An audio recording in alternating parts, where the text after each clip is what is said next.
Kevin from Spring Branch has leveling worries. Well, her neighbor just got their house leveled last year, Tom. Oh. And Karen writes, now I have cracks on that side of my house. I'm looking into leveling our slab, but because we are on a slab, she says, but we once had a large koi pond in the backyard about 10 feet from the back door. And she's wondering, should we have that filled in before leveling our home? Is there a best time of year for leveling our home? And do you think the neighbor's leveling had anything to do with the fact that we now have cracks? No, I don't think the neighbors had anything to do with it at all. Maybe you have some kind of tremor following through the neighborhood, but not what your neighbors I did. should just rent the movie Tremors this weekend. That's a weird movie. It is. Kevin Bacon. Yes, and many others.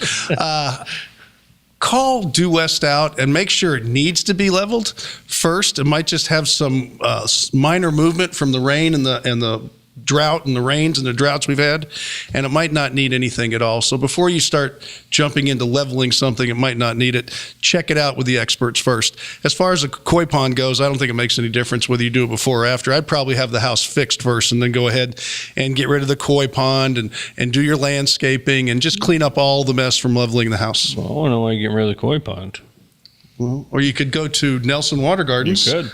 All right. And give that koi pond Open that door and go see them. I'm saying, it's like, yeah, why not? It's really hard to describe the difference a koi pond like that makes in a backyard, or a water feature like that.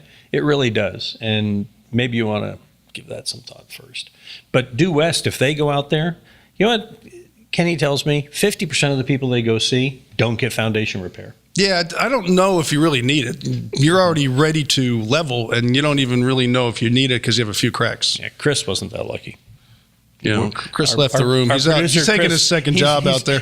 We asked him to leave the room because the sobbing was was distracting.